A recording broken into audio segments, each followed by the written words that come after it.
बहुत समय पहले पहाड़ी राज्य में एक राजा और रानी रहते थे। उनकी एक बेटी थी, राजकुमारी मधुलता। वह बहुत ही सुंदर थी, इतनी कि जो भी उसे देखता बस उसकी नीली आंखों में खो जाता।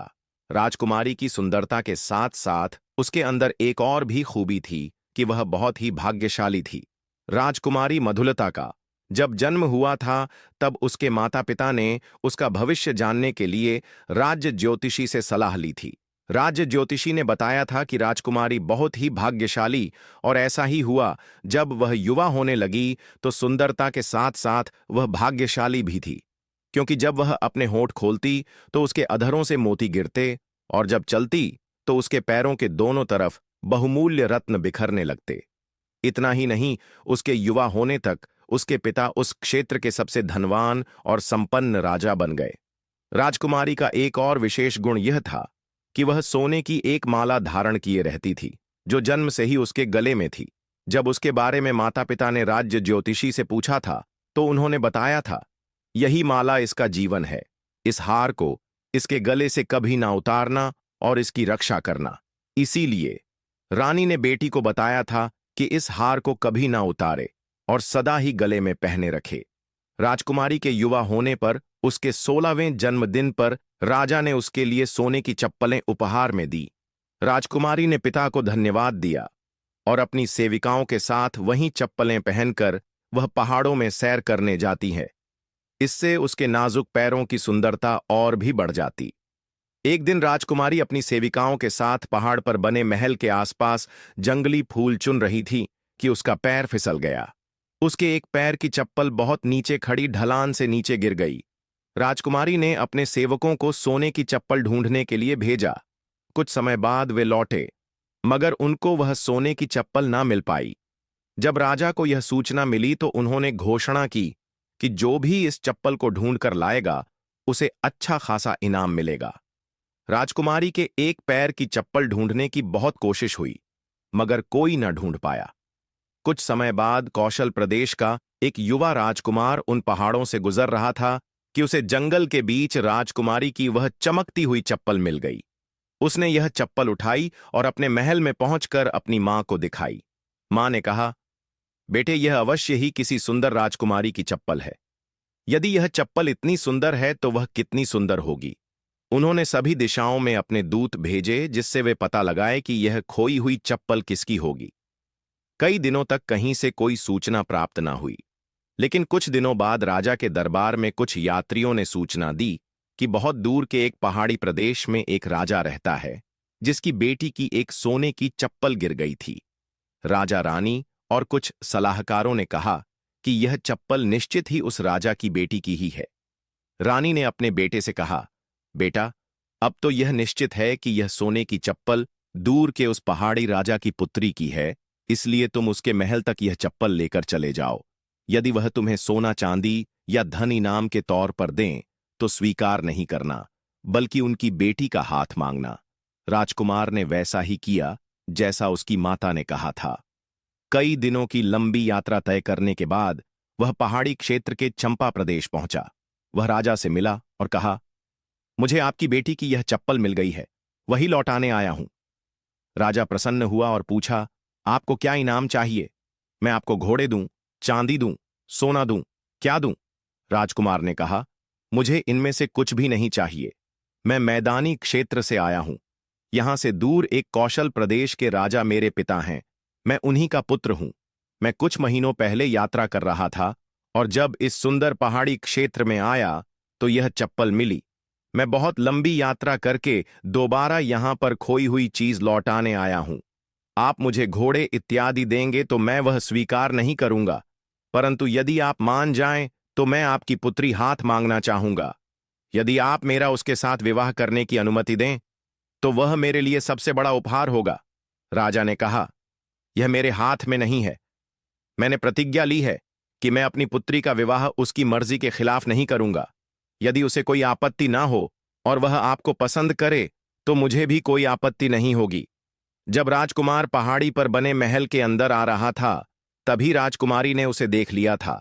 वह पिता के पास गई और जब उसने देखा कि उसकी खोई हुई चप्पल भी मिल गई है और राजकुमार वहीं लौटाने आया था, तो उसने शादी के लिए हां कर दी। दोनों का विवाह बहुत ही धूमधाम से हुआ। कुछ दिनों बाद राजकुमार ने राजा से कहा कि वह अब अपनी पत्नी के साथ अपने प्रदेश में वापस जाना चाहेगा।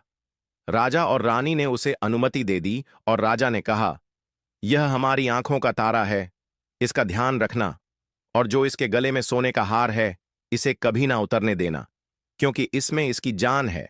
राजा रानी और दरबारियों ने उन्हें कई उपहारों के साथ धन, हाथी घोड़े, सोने चांदी के साथ विदा किया। जब कौशल प्रदेश के बूढ़े राजा और रानी ने अपने बेटे को एक अति सुंदर बहू के साथ आते हुए देखा, तो उनकी खुशी का ठिकाना ना रहा। इसी खुशी के माहौल में राजकुमारी अपने पति के साथ रहने लगी, मगर वहां एक समस्या यह थी कि राजकुमार का पहले ही एक विवाह हो चुका था, जो एक साधारण सी लड़की थी, और राजा रानी उसे ज्यादा पसंद नहीं करते थे। पर्वतीय बहू के आने से राजा और रानी बहुत ही प्रसन्न हुए और संतुष्ट भी कि उनके पुत्र को एक अच्छी पत्नी मिल गई है। राजकुमार भी बहुत ही खुशी का अनुभव कर रहा था। पहली पत्नी साधारण रानी नई रानी को देखकर ईर्ष्या करने लगी और नई रानी को अपने से सुंदर और सुलक्षण पाने के कारण षड्यंत्र रचने लगी। राजकुमार के बूढ़े पिता और माता यह देखकर चिंता में पड़ गए कि पुरानी बहू नई बहू का कोई अहित न करे। इसलिए उन्होंने नई बहू, जिसका नाम मधुलता था, उसे अपने पास बुलाया और कहा कि उसे पुरानी बहू से होशियार रहना चाहिए। मगर मधुलता ने कहा, वह तो मेरी बहन जैसी ही है, मुझे उससे क्या डर, मैं उसे प्यार करती हूं, इसलिए वह भी मुझे प्यार करती होगी। राजा रानी मधुलता के इतने अच्छे विचार सुनकर और भी प्रसन्न हो गए, मगर वे पुरानी बहू के स्वभाव से परिचित थे। कुछ महीनों तक सब ठीक ठाक चलता रहा, मगर एक दिन अचानक राजकुमार को दूर देश की यात्रा के लिए जाना पड़ा। वह मधुलता को साथ नहीं ले जा सकता था, इसलिए उसने अपने माता पिता से कहा कि उसकी पत्नी का ध्यान रखें और देखते रहे कि पुरानी बहू कोई शरारत न करे। राजकुमार के जाने के बाद पहली बहू, नई बहू, मधुलता के कमरे में गई और बोली, हमारे पति छोटे राजा हैं, तो इसीलिए दूर देश की यात्रा पर गए हैं। वह तो तुम्हारे पास ही ज्यादा समय बिताते थे। तुम सुंदर हो और पहाड़ी प्रदेश की राजकुमारी हो, वे तुम्हें बहुत प्यार करते हैं। हम दोनों तो बहनें जैसी हैं, इसलिए हमें आपस में मिलकर रहना चाहिए। मैं तुम्हारे पास आती रहूंगी, तुम भी मेरे पास आती रहना। वह उसे अपने गहने और कीमती चीजें दिखाने लगी जो वह अपने पिता के यहां से लाई थी। तभी पुरानी बहू ने कहा, मगर यह क्या, तुम यह सोने की माला सदा ही पहने रहती हो। मधुलता ने मुस्कुराते हुए कहा, यह माला मेरी रक्षक है, मेरा जीवन है, इसलिए सोने के दानों से बना यह हार मैं सदा ही पहले रखती हूं। जब पुरानी बहू ने यह सुना, तो वह मन ही मन बहुत प्रसन्न हुई और सोचने लगी कि कैसे इस हार को चुरा ले। स्वयं तो चुरा नहीं सकती, इसलिए अपने कमरे में पहुंचकर उसने अपनी विश्वसनीय सेविका को बुलाया और उससे कहा, आज रात तुम किसी भी तरह मधुलता के कमरे में चली जाना और उसके गले से उसका हार, जो वह सदा पहने रहती है, उतारना, फिर उस हार को अपने गले में पहनना। जैसे ही वह हार मधुलता के गले से उतरेगा, वैसे ही वह प्राणहीन हो जाएगी। सेविका ने अपनी स्वामिनी के आदेश का पालन किया। रात को नई बहू के कमरे में गई। जब नई बहू मधुलता गहरी नींद सो रही थी, तब उसने उसके गले से वह हार उतारा और अपने गले में डाला। हार के निकल जाने के साथ ही मधुलता के शरीर से प्राण भी निकल गए। अगली सुबह बूढ़े राजा और रानी अपनी प्यारी बहू को देखने उसके कमरे की तरफ गए। उन्होंने देर तक दरवाजा खटखटाया, मगर किसी ने दरवाजा नहीं खोला। फिर उन्होंने अंदर जाकर देखा तो मधुलता को लेटे हुए पाया। उसका शरीर ठंडा पड़ा था, चेहरे का रंग सफेद था। वह ना जीवित थी ना मरी हुई, परंतु बेसुध सी थी। उन्होंने दरवाजे के बाहर सोए हुए सेवकों से पूछा कि क्या उन्होंने किसी को यहां आते देखा और क्या वह रात को बीमार तो नहीं हो गई थी। उन्होंने कहा, ना तो कोई आया था और ना ही वह बीमार सी दिख रही थी। उन्होंने उसी समय राजवैद्य को बुलवाया, मगर उसने कहा कि बहू के शरीर में प्राण ही नहीं है, वह मृत है। राजा और रानी अत्यंत दुखी हुए। वे दोनों शोक में डूब गए और उन्होंने राजकुमार के आने तक मृत शरीर को राजमहल के पास ही एक मंडप में रखवा लिया, ताकि राजकुमार के आने पर संस्कार आदि करवा सके। उन्हें अब राजकुमार के आने की प्रतीक्षा थी कि कहीं उसका शरीर सड़ न जाए। परंतु बहुत ताज्जुब था। शरीर में कोई भी परिवर्तन नहीं हुआ, ना ही किसी प्रकार का क्षय हुआ। इसलिए राजा और रानी हर रोज मंडप के पास जाते और अपनी प्यारी बहू का शांत चेहरा देख आते। कुछ दिनों बाद राजकुमार लौटा, उसे मंडप के पास ले जाया गया। मधुलता का चेहरा वैसे ही सुंदर था जैसे पहले था, होंठ भी वैसे ही चेहरे पर वही लालिमा थी कि जैसे वह सोई हुई हो। टूटे हुए दिल से राजकुमार अपनी सुंदर पत्नी को देखता रहा। उसको देखकर लगता था कि कहीं पत्नी के शोक में वह मर ना जाए।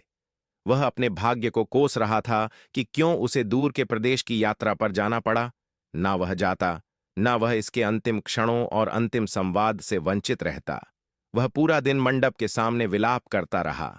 संध्या के समय उसे महल की ओर ले जाया गया, तब भी वह जाने से इनकार करता रहा और अपनी पत्नी की ओर देखते हुए कहने लगा, शायद यह तुम्हारे अंतिम दर्शन हैं। न जाने कल मैं रहूं न रहूं।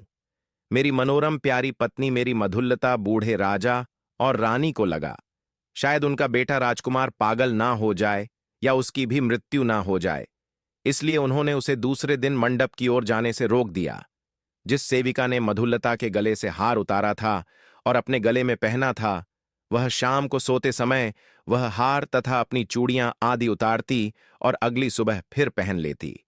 जब नींद से जाग जाती, जब शाम के समय वह सोने का हार उतारती थी, उस समय मधुलता के शरीर में प्राण शक्ति जागृत होती, वह जीवित हो जाती।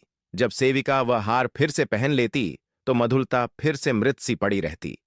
परंतु यह बात कोई न जान सका, क्योंकि राजा और रानी दिन में आते और फिर चले जाते। वे समझ नहीं पाते कि एक क्या करें। यह उनकी प्यारी बहू का क्या हाल हो गया, बेटे को कैसे संभाले, संस्कार करवाए या नहीं। वे बूढ़े राजा रानी कोई निर्णय नहीं ले पा रहे थे। जब मधुलता पहली बार रात के समय जागृत हुई, वह पहले तो डर गई, मगर फिर समझ गई कि उसके गले का हार चुराया गया है। उसने सोचा कि सुबह होते ही वह महल में घुस जाएगी और अपना खोया हुआ हार ढूंढ कर पहन लेगी।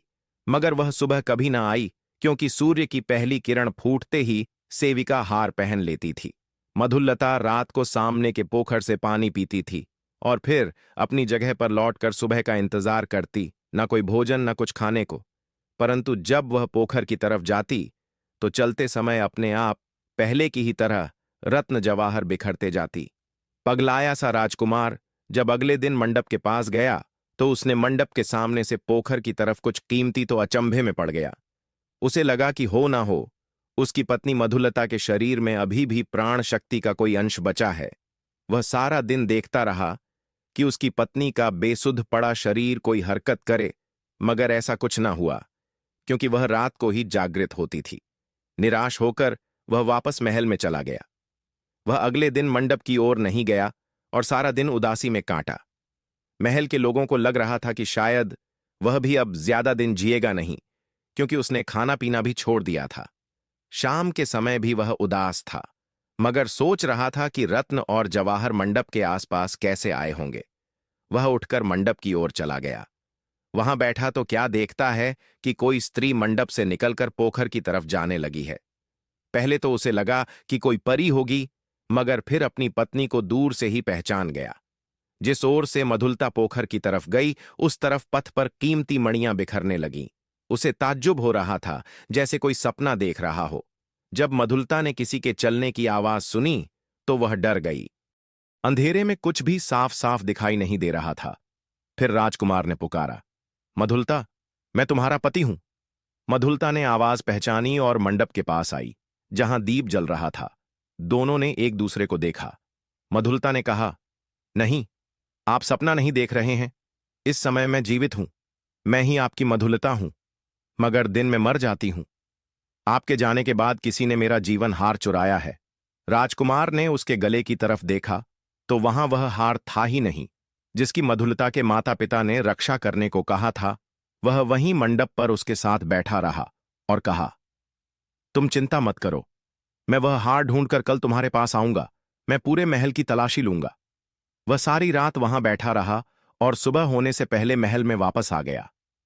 महल में पहुंचते ही राजकुमार ने सभी नौकरों और परिचारक आदि को बुलवाया। सारे उसके सामने पेश हुए। जैसे ही उसने सेविका के गले में मधुलता का जीवन हार देखा, वैसे ही उसने रक्षकों से कहा कि वे सेविका को कारागार में डाल दें। सेविका डर गई और उसने सब कुछ बता दिया कि कैसे पहली बहू ने उसे यह चोरी करने के लिए आदेश दिया था। यह सब सुनने के बाद राजकुमार ने दुष्ट बुरी पत्नी को भी जीवन भर के लिए कारागार में डालने का आदेश दिया। सेविका और उसकी स्वामिनी दोनों को कारागार में भिजवाने के बाद राजकुमार अपने बूढ़े माता पिता के साथ हार लेकर मंडप की ओर गया। मधुलता के गले में सोने का हार पहनाते ही उसकी प्राण शक्ति लौट आई और खुशी खुशी सभी महल की ओर लौट आए।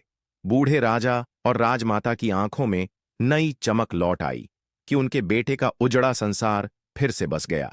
यह खबर पूरे राज्य में फैल गई। चारों तरफ खुशियां मनाई जाने लगीं। उसके बाद बूढ़े राजा रानी और उनका बेटा और बहू सुख से रहने लगे। प्रिय दर्शकों, आपको हमारी ये कहानी कैसी लगी? कमेंट बॉक्स में अपनी राय जरूर दें। फिर मिलते हैं ऐसी ही एक नई कहानी के साथ। धन्यवाद। जय श्री राम।